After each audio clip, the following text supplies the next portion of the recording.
বিসমিল্লাহির রহমানির রহিম।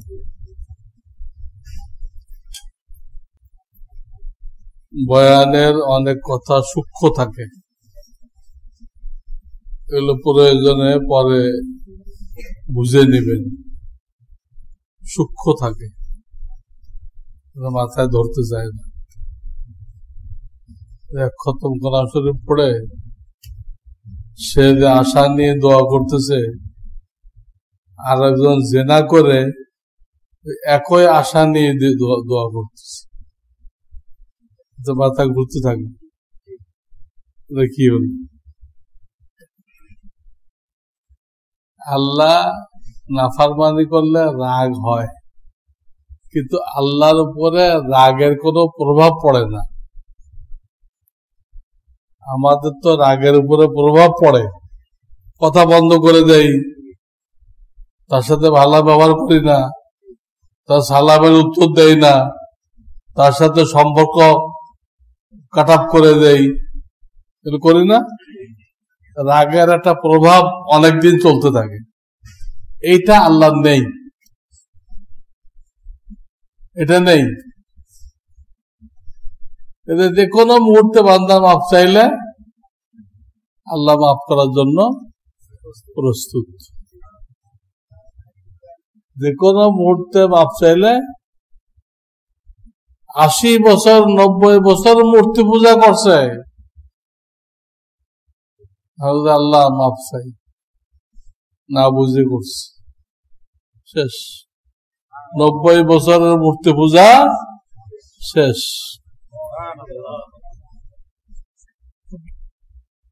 রাগের কোনো প্রভাব নেই, যে কোনো সময় মাফ করার জন্য প্রস্তুত বান্দাকে। শুধু মাফ চাইলে শুধু মাফ করেন না, মাফও করেন, মহাব্বতও করেন। এটা এরকম, এক মায়ের একটা ছেলে হারায় গেছে, অনেক বছর দৌড়াদৌড়ি করার পরে পাওয়া গেছে। সবগুলোই তো ছেলে, হারাই গেছিল পাওয়া গেছে, এটাও তো ছেলে। কিন্তু রুই মাছের মাথাটা কাকে দিবে? এই যে হারাই গেছিল কয়েক বছর পাওয়া যায় নাই, এটারে দিব। হারাই গেছিল, এতদিন সে মায়ের কোনো যত্ন পায় নাই, কিন্তু কাফারা করতে হবে। আল্লাহর কত বান্দা হারাই দেয়, উল্টার দিক চলে যায়, শয়তানের দলে চলে যায়। সে যখন ফিরে আসে তো আল্লাহ থেকে বিশেষ মহব্বত করে।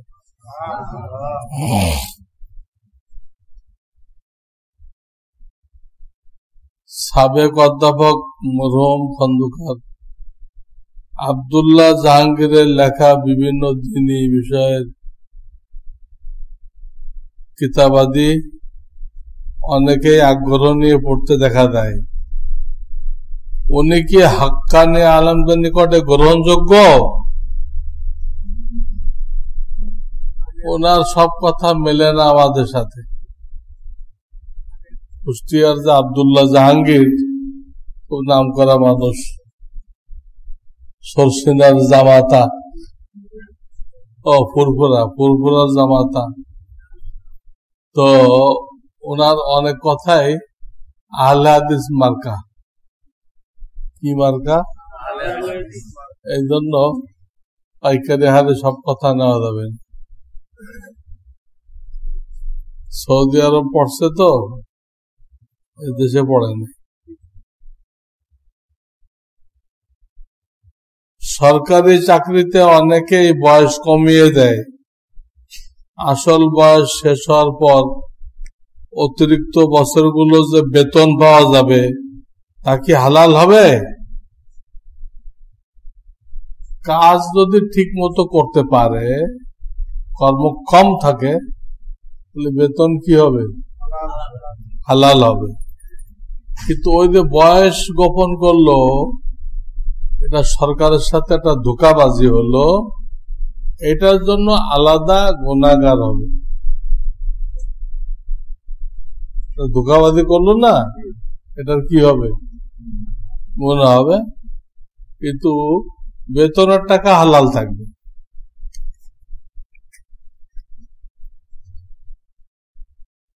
টিউশনিতে ছাত্রের বাবা গত মাসের বেতন এবং আলাদা করে 2000 টাকা দিয়ে বলেন এটা দিয়ে পাঞ্জাবি বানাবে। এই টাকার ব্যাপারে একজন আলেম বলেছেন এই টাকা যাকাতের হওয়ার সম্ভাবনা, তাই খাদ্য ও পোশাকে এটা ব্যবহার করবে না। প্রশ্ন হলো, আমি নিসাব পরিমাণ অর্থের মালিক, এখন এই 2000 টাকা কিভাবে ব্যয় করব? সরাসরি ওনাকে বলে দিলে হয় আমি কিন্তু নিসাবের মালিক, আমাকে কোনো যাকাত দেওয়া চলবে না,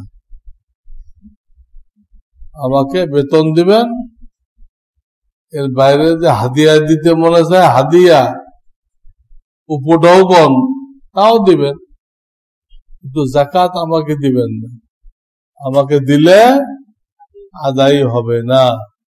ক্লিয়ার বলে দেওয়া উচিত, পেশাবাজি করার দরকার কি?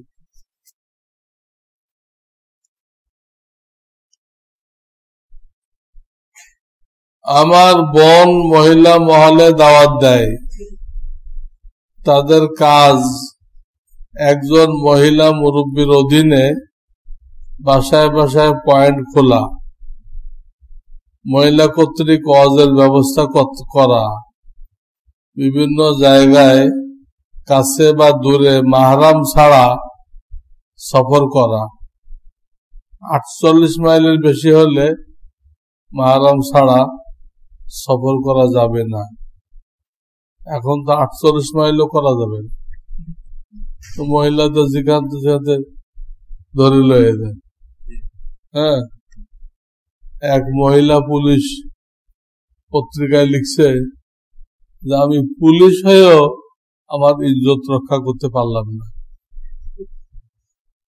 মহিলা পুলিশ লিখতেছে যে আমি পুলিশ হয়েও আমার ইজ্জত রক্ষা করতে, অন্য মহিলাদের কি ধর্তব্য?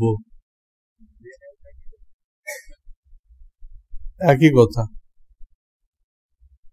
ছেলের মধ্যে আর পুরুষ লোকজন নেই, তাদের সাথে সম্পর্ক হইতে পারে না। আমি তাকে বুঝায় মহিলাদের আল্লাহ এইভাবে বাসায় বাসায় তালিম করার জন্য বানায়নি, স্বামীর ঘর সংসার সামলানোর জন্য বানিয়েছে। তিনি আমার কাছে সরি দলিল চায়, হুজুর মেহরবানি করে দলিল দিলে উপকৃত হইতাম। নবী আলাইহিস সালামের বিবি ছিল না 11 জন, তাদের কেউ কি বাসায় বাসায় পুরুষদের মতো দাওয়াতি কাজ করছে? 1.25 লক্ষ সাহাবায়ে কেরাম ছিল, তাদের প্রত্যেকের বিবি ছিল। কারোর বিবি মহল্লায় দেয় দেয়, বাসায় ও বাসায় দেয় দেয় দাওয়াত দিছে, এটাই তো দলিল। মহিলাদের এভাবে দাওয়াত দেওয়ার নিয়ম না।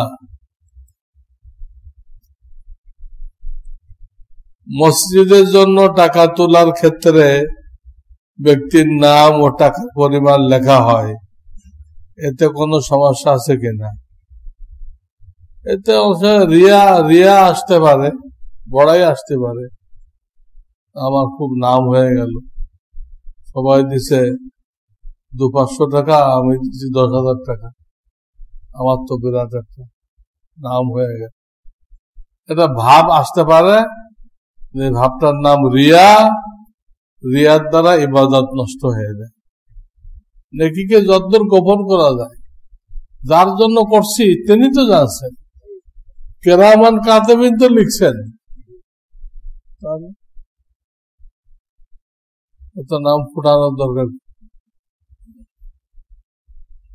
জাকাতের অর্থ অল্প পরিমাণে অধিক সংখ্যক লোককে দেওয়া উত্তম না বেশি অর্থ অল্প লোককে দেওয়া উত্তম, যাতে তার আর অভাব না থাকে? এটা বলা যায় না, দুটোটাই উত্তম। আর আপনি এটা পারবেন না যে একটা লোকের এত দিব, তার আর অভাব থাকবে না। অভাব দূর করার মালিককে, আপনি না। এই জন্য গ্রাম দেশে একটা কথা প্রচলিত আছে, ভাঙ্গা কপাল জোড়ানো যায় না। ভাঙ্গা কপাল জোড়ানো যায় না। এই জন্য এক লোক কি করছে, তার এক গরিব আত্মীয়র জন্য কয়েক লক্ষ টাকা দিয়ে একটা প্লট কিনে দিচ্ছে ওকে এস্টাবলিশড করার জন্য, বুঝলেন না? কিন্তু পরে দেখা গেল যে ওই দলিলটা ভেজাল ছিল, ওটা আগে আরো কয়েক বেচা হয়েছে। এক এক জমিতে কয়বার বেচে, মানুষের মধ্যে আল্লাহর ভয় বলতে কিছুই নেই। করোনা কি এমনি আসছে? আমাদের এই সমস্ত গোনার কারণে আসছে। এত চাইছিল এস্টাবলিশ করতে, টাকাও খরচ করলো, কিন্তু জমিটা সে পাইল। এইটাই গ্রাম দেশে বোঝায় ভাঙ্গা কপাল জোড়া দেওয়া। কাজে এস্টাবলিশ চিন্তা করার দরকার নেই। যেখানে যেখানে বিশেষ জরুরত দেখেন ওখানে দেন। যে সকল ব্যক্তি ইউটিউব থেকে ও নিজে নিজে গবেষণা করে ইসলামকে বুঝতে চায় কিন্তু আলেমদের কাছে যেতে চায় না, আলেমদের কটূক্তি করে তাদের সংশোধনের কটূক্তি করে, তাদের সংশোধনের সুরত কি? তাদেরকে জিজ্ঞাসা করেন, তুমি ডাক্তারি বই কিনে নিজের পেট কাটবা? তোমার পেটে টিউমার হয়েছে, ডাক্তারি বই কিনে তুমি কি করলে? নিজেই পেট কাটলা। কাটবে কেউ? কাটলে চিকিৎসা হবে না কবরস্থান আবাদ হবে? কবরস্থান আবাদ হবে। একা হয় না, ডাক্তারি না ইঞ্জিনিয়ারিং না অ্যাডভোকেট, ওটাই হয়। তো এগুলো তো দুনিয়াদারি জিনিস, সহজ, তাই একা হয় না। ডাক্তারি পড়ার পরে আরো 5-6 বছর ইন্টার্নি করতে হয়। ডাক্তারি পড়া হয়ে গেছে, সার্টিফিকেট পেয়ে গেছে, কিন্তু সে চিকিৎসা করতে পারবে না, জেল হয়ে যাবে। ইন্টার্নি করো, প্র্যাকটিক্যাল করো। সেখানে আপনি কোরআন হাদিসের মতো সূক্ষ্ম জিনিস আমরা বুঝতে দেয়, হিমশিম খেয়ে দেয়, আর উনি একা বুঝে ফেলবে যে আহলে হাদিস থেকে বেশি গোমরা হয়ে যাবে।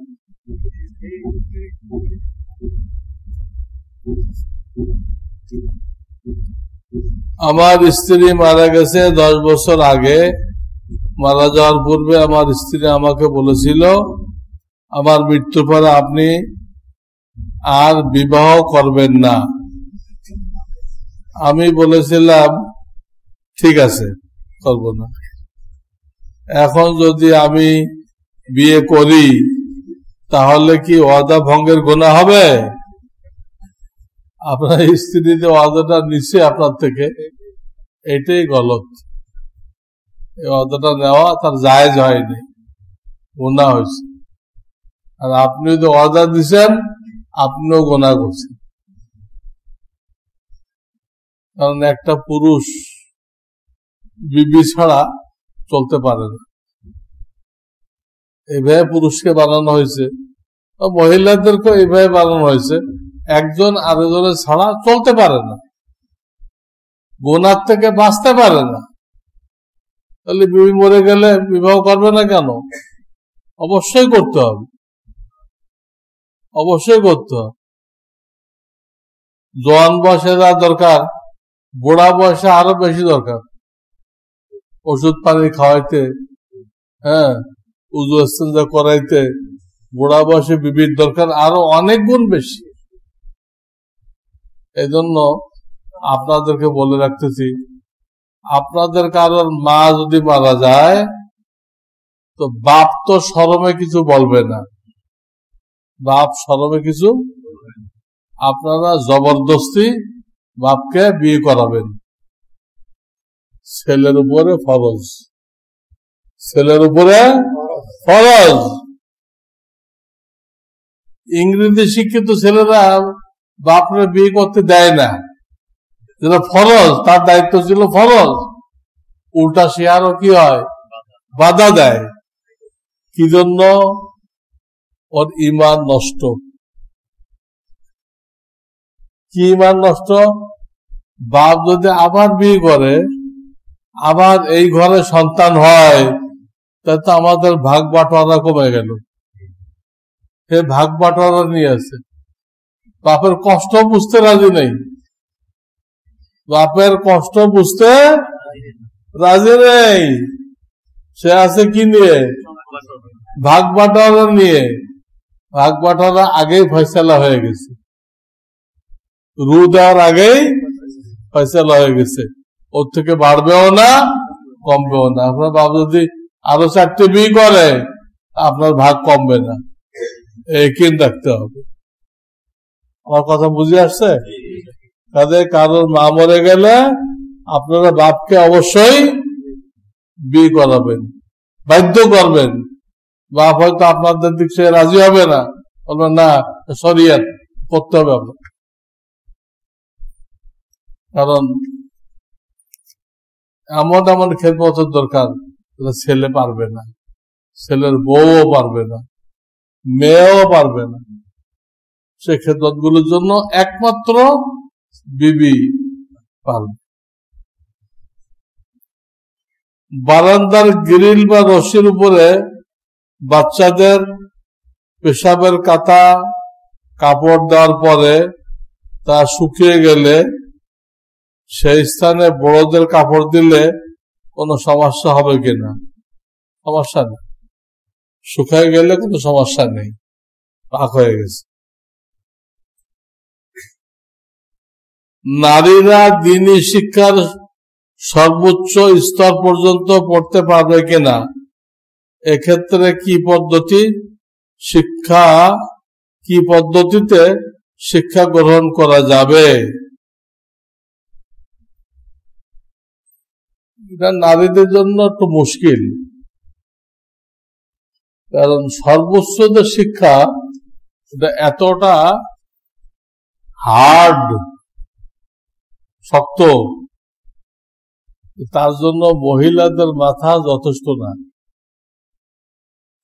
ইসলামের সর্বোচ্চ শিক্ষা যেটা এতটা হার্ড, ড দিয়ে বলতেছি না, এতটা হার্ড। অনেকে দুটাকে এক মনে করে, হার্ড অ্যাটাক করছে, ওটা ট দিয়ে, বুঝছেন না? আমি সাহিত্য কিছু কিছু শিখাই দেয় আপনাদের। এতটা হার্ড, এতটা সূক্ষ্ম, এটার জন্য মহিলাদের মাথা যথেষ্ট না। ওদের ব্রেনটাও ছোট, ব্রেনের শক্তিও কম। যারা ডাক্তার আছে এরা ভালো বলতে পারবে, যারা ডাক্তার আছে তারা ভালো বলতে পারবে। ব্রেন আয়তনও ছোট, আবার শক্তিও কম। আল্লাহ সব দিক দিয়ে তাদেরকে দুর্বল করে বানাইছে, শরীরে শক্তিও কম, সবকিছু কম, যাতে সে বুঝে যে পুরুষ আমার আন্ডারে থাকবে না, আমাকে পুরুষের আন্ডারে থাকতে হবে। এই কথাটা কার্যত শিক্ষা দেওয়ার জন্য তাকে দুর্বল করে বানানো হয়েছে। গ্রাম দেশে কয় না, কুড়িতে বুড়ি, মেয়েরা কুড়িতে বুড়ি। বেটারা 80 বছরেও লাফাই লাফাই যেতেছে, আর এই কুড়িতে কি হয়ে গেছে, বুড়ি। হাতে ব্যথা, পায়ে ব্যথা, কোমরে ব্যথা, যেখানে ধরবেন ওই জায়গায় ব্যথা। দুর্বল জাতি, এদের বড় বড় পোস্ট দেওয়াও জায়েজ নেই, তাদের নেওয়াও জায়েজ নেই, সম্ভব না।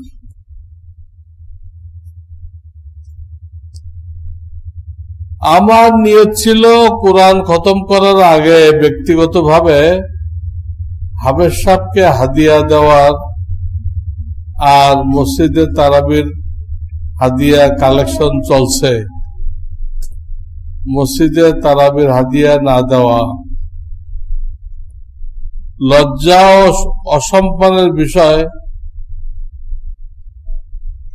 মসজিদে তারাবির হাদিয়া না দেওয়া লজ্জা ও অসম্মানের বিষয় হয়ে দাঁড়িয়েছে। এখন কি করণীয়?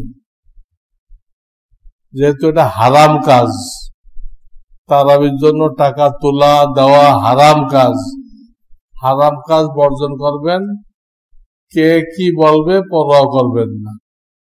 আল্লাহ বলেন, ওয়ালা ইয়াখাফুনা ফিল্লাহি লাউমাতা লাইম, ওয়ালা ইয়াখাফুনা ফিল্লাহি, আল্লাহর হুকুম পালন করতে দেয় কোন তিরস্কারকে সে পাত্তা দেয় না, গুরুত্ব, হেডে গুরুত্ব দিলেন। যার যা মনে চায় বলুক, আমি আল্লাহর হুকুমের উপর থাকবো, কথা বোঝেন নাই? যে যা বলে বলতে দেন, জবাব দিতে হবে আল্লাহর কাছে, তার কাছে জবাব দেওয়ার ব্যবস্থা করে।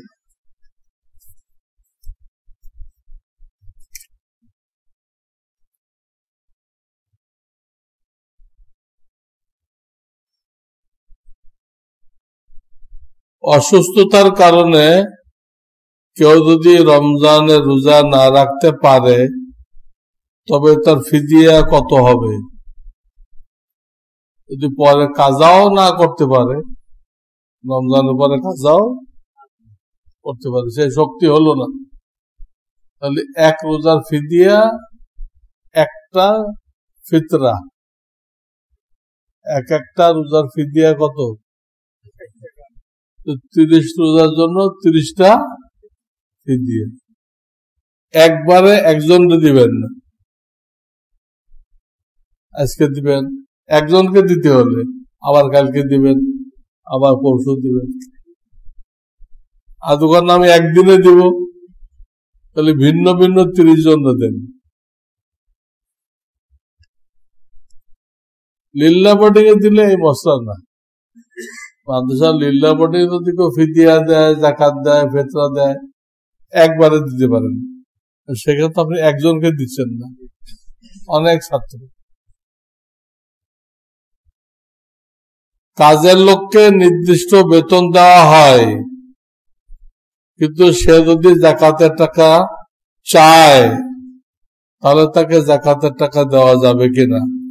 তাকে বুঝাই বলবেন যে চাওয়া জায়েজ নেই, জাকাতের টাকা চাওয়া জায়েজ নেই, জাকাত ফিতরা এগুলো চাওয়া জায়েজ নেই, তুমি চাইও না।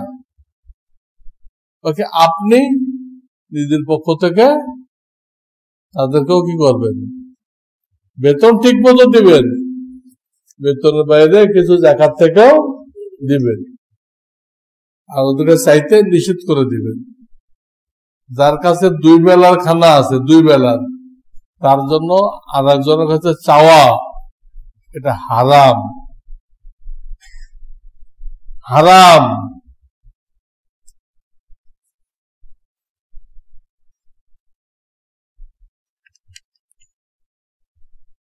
সাল 2019-20 বিবি সাহেবের স্বর্ণ ছিল 7 ভরি। 3 বছরের মেয়ে, এটা বলার দরকার কি, এরপর তো আসবে না জাকাত। 3 বছরের মেয়ে মানে বালেগা হয় নাই, সাবালেগ। এর যদি কোনো অলংকার থাকে তো তাতে কোনো জাকাত, এটা বলার দরকার নেই। আর বিবিরটা কইলেন 7 ভরি। 7 ভরিতে তো আসবে না যদি টাকা টুকি না থাকে, 7.5 ভরি লাগবে।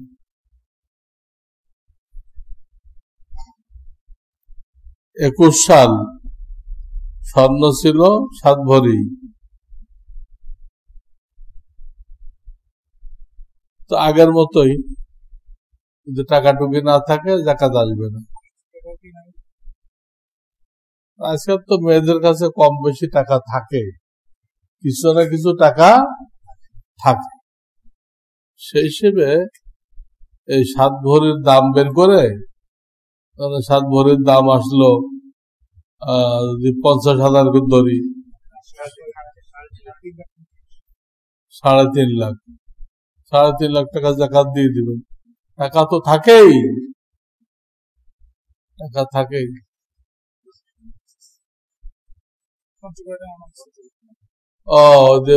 আপনাদেরকে বলছিলাম যে পঞ্চগড় আমি একটা মসজিদ বানাইতেছি, ওখানে আলেমদের মাধ্যমে তালিম দেওয়া হবে, আর গরিব দুঃখীদের সেবা করা হবে। এই জন্য পঞ্চগড়, যেটা এখন কাদিয়ানীদের কেন্দ্র হয়ে গেছে, তো ওখানে রশিদ কাছে ছিল না, আজকে আনা হয়েছে। সিয়ানাতুল মুসলিমিন, যার আন্ডারে কাজ করা হবে সেই প্রতিষ্ঠানের নাম হলো সিয়ানাতুল মুসলিমিন। কাজে পঞ্চগড় মসজিদের জন্য যারা দিতে চান দিতে পারবেন। আবার সুন্দরবন যেটা বানাইতেছি ওটারও মনে আছে, ওটারও রসিদ। আমি বলছিলাম না যে উত্তরবঙ্গে আর দক্ষিণবঙ্গে 2টা মসজিদ শুরু করছি আমি। দুটাতেই আপনাদের দোয়া এবং সহযোগিতা দরকার, সদকায়ে জারিয়া। তো ওখানে রসিদ আছে, আপনারা দিতে পারবেন। এখন দোয়া হবে, দোয়ার আগে একটা ছেলে মুসলমান হবে। আসো,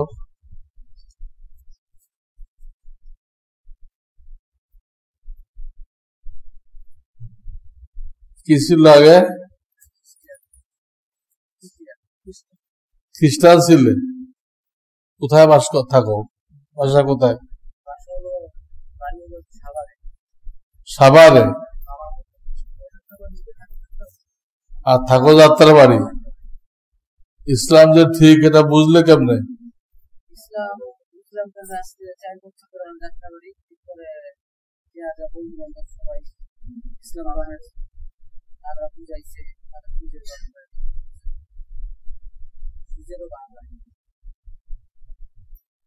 বুঝে আসছে তো ভালো করে? হ্যাঁ, ভালো করে বুঝে শুনে হও। আল্লাহ না করুক ব্যতিক্রম না হয়।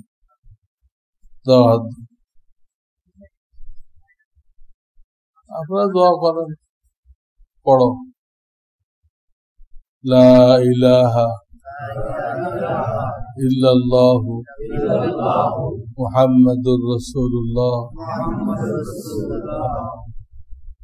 আল্লাহ ছাড়া কোন মাবুদ উপাস্য নেই। হযরত মুহাম্মদ সাল্লাল্লাহু আলাইহি ওয়াসাল্লাম আল্লাহর সর্বশেষ নবী। আশহাদু আল্লাহ ইলাহা ইল্লাল্লাহু ওয়া আশহাদু আন্না মুহাম্মাদান আবদুহু ওয়া রাসূলুহু। আমি সাক্ষ্য দিচ্ছি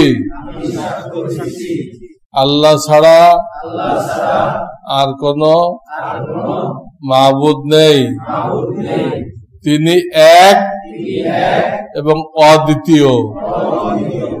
আমি আরো সাক্ষী দিচ্ছি যে মুহাম্মদ সাল্লাল্লাহু আলাইহি ওয়াসাল্লাম আল্লাহর বান্দা এবং আল্লাহর রাসূল। আমানতু বিল্লাহি ওয়া মালাইকাতিহি ওয়া কুতুবিহি ওয়া রুসুলিহি ওয়াল ইয়াউমিল আখিরি ওয়াল কদরি খাইরিহি ওয়া শাররিহি মিনাল্লাহি তাআলা ওয়াল বা'সি বা'দাল মাউত। আমি আল্লাহকে বিশ্বাস করলাম, তার ফেরেশতাদেরকে বিশ্বাস করলাম, তিনি আসমান থেকে যত কিতাব নাযিল করেছেন সেগুলো বিশ্বাস করলাম। তবে আমল করতে হবে কোরআন সুন্নাহর উপরে। আমি আল্লাহর নবী রাসূলদেরকে বিশ্বাস করলাম। আমি কিয়ামত দিবস, বিচারের দিবস কে বিশ্বাস করলাম। আমি বিশ্বাস করলাম যে তকদিরের ভালো মন্দ সব আল্লাহর পক্ষ থেকে, অর্থাৎ আমাদের জীবনে পৃথিবীতে যা কিছু ঘটতেছে আল্লাহ আগেই লিখে রেখেছেন এবং সেই মোতাবেক সব কিছু হইতেছে। আমি আরো বিশ্বাস করলাম যে মৃত্যুর পরে আমাকে কবরে আবার জীবিত করা হবে এবং জীবনের হিসাব চাওয়া হবে, কিন্তু আর দুনিয়ায় আসা যাবে না। আয় আল্লাহ, আমার ঈমানকে কবুল করো, মৃত্যু পর্যন্ত এই ঈমানের উপরে টিকে থাকার তৌফিক দান করো। সমস্ত গুমরাহি থেকে, কুফর শিরক থেকে, বেদাত থেকে বেঁচে থাকার তৌফিক দান করো। অন্য ভাইদেরকে, বিশেষ করে অমুসলিম ভাইদেরকে ইসলামের দিকে দাওয়াত দেওয়ার তৌফিক দান করো। আমিন। সুবহানাল্লাহ ওয়া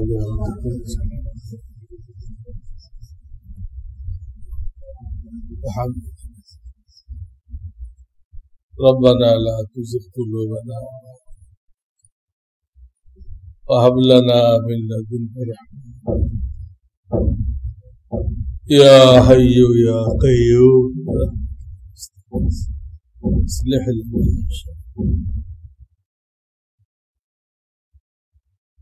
سبحان ربك رب العزة وسلام على المرسلين আলহামদুলিল্লাহি রাব্বিল আলামিন। কোন নাম রাখা হয়েছে? আব্দুর রহমান নাম থাকুক। আব্দুর রহমান, তোমার নাম কি? আব্দুর রহমান। এখন থেকে নাম হলো আব্দুর রহমান। আব্দুর রহমান। হ্যাঁ, এটা ডাক্তারকে দিয়ে করাইতে হবে, করানো জরুরি।